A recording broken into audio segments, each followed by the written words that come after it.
Irashaimase! Hello and welcome to Fitaurus Kitchen. I'm your host, Chef Fitaurus.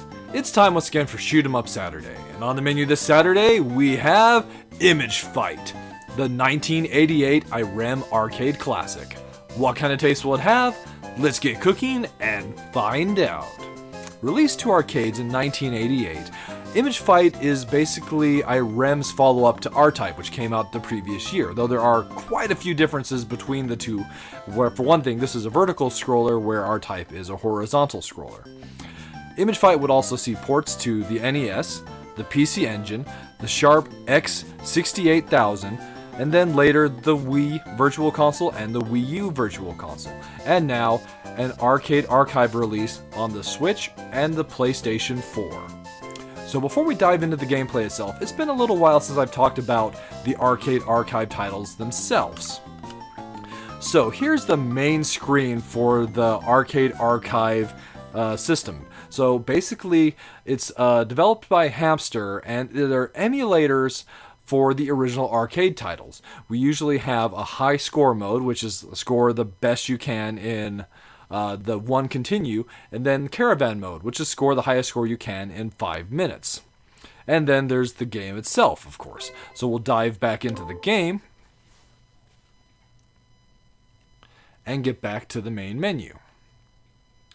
So it is an arcade title, so once we've put our credits in, we'll be at the title screen waiting to start. It does support 2 players, but it's not 2 players simultaneous.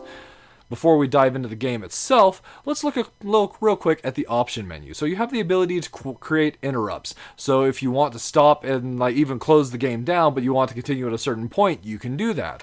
Display setting wise, this is a vertical scroller. So one thing that everybody asks, does it have? Yes, you can indeed play the game Tate mode, which is really nice to have. We don't actually want to play it that way though. There's also game settings, which are really nice to be able to go and tweak those. There's also the ability to go and remap your buttons and turn on rapid fire. The rapid fire in this game is really interesting because it has a couple different modes where you're pressing the button every 2 frames or every 4 frames, and depending on which frame you're even pressing on. So there's some really neat options there. Diving into the game itself, image projector, okay. Cyber connector, okay. Control system, okay. Go! So I really like the story about that, but I'll get to this in just a second. So we have the ability to move around, and we have the ability to adjust our speed.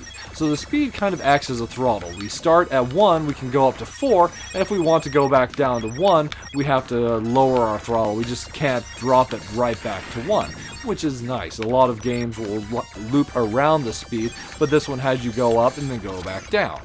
Throughout the course of our game, we will be picking up these pods.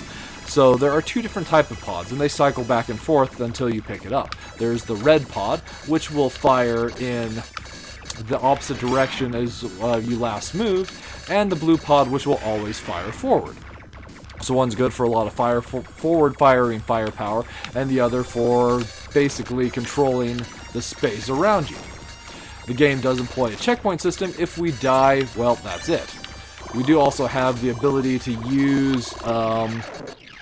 Unfortunately, we're just right at the checkpoint for the game. We do have the ability to use a really interesting attack called the pod attack, where we throw the pods forward, but it's so weak, I don't know why you would ever choose to use them. So, we've got our red pod back. Next time we have the ability to grab a pod, we'll grab a blue one just for variety's sake. There's a special component, but I'm going to go and hold off. I was going to grab a blue one, wasn't I? Oh well. So, I'll hold off on grabbing a special component till we come across the next one. Special components are this game's special weapons, and there are 9 different ones. This is one of my favorite, the ring lasers. That's why I held off on picking it up.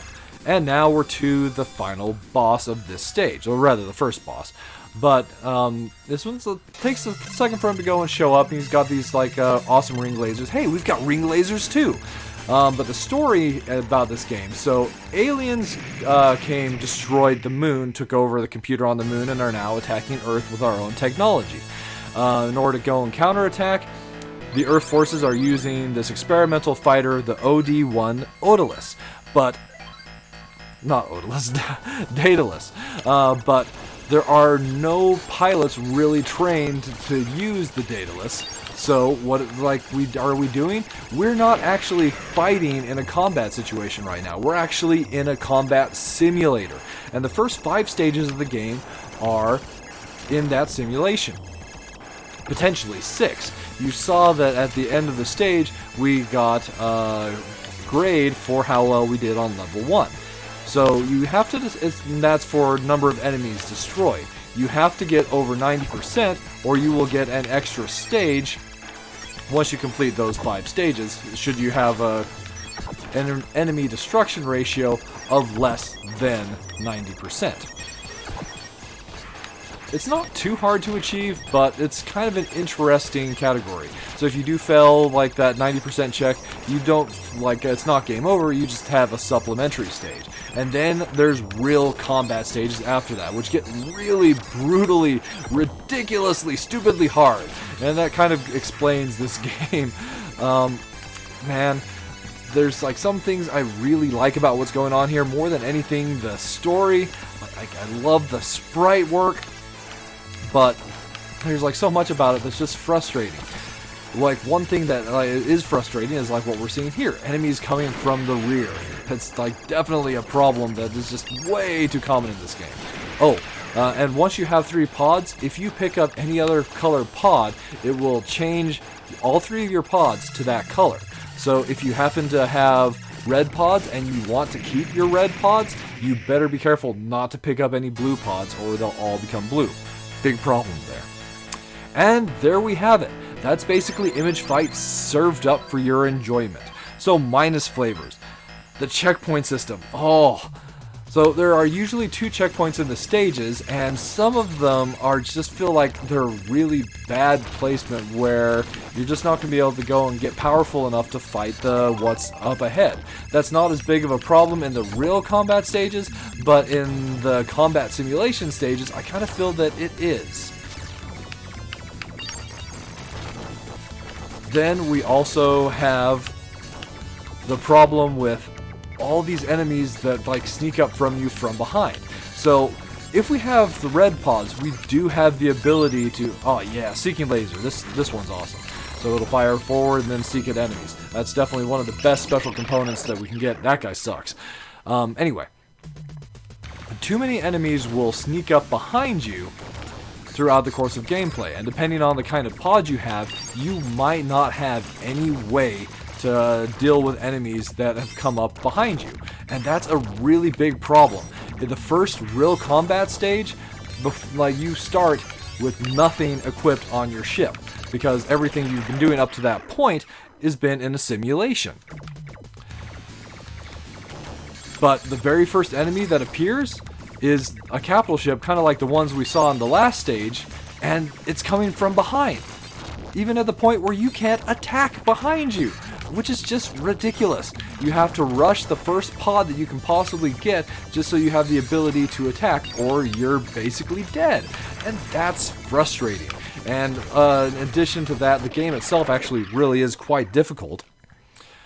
But on the plus flavors, so we do have that really interesting, unique story that we're doing a combat simulation first and then actually entering combat afterwards. I do really, really like that, even if there's a lot about the game that frustrates me otherwise. This isn't very good.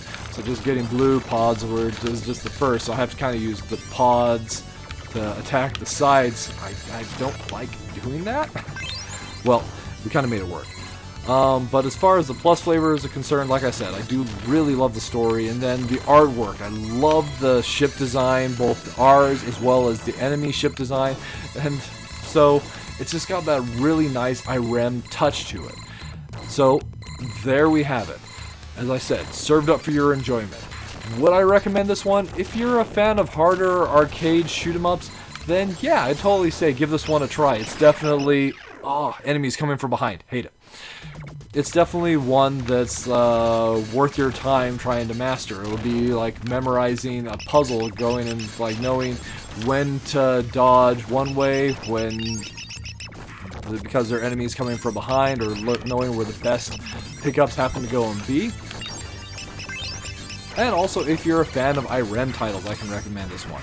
But to everybody else, I think this one is easily a pass. There's just too many issues overall with this title. Alright, well, that'll just about wrap things up for this week's episode of Shoot 'em Up Saturday. As always, I want to thank you so much for coming out and joining me this week. And, as always, I look forward to seeing you again next week.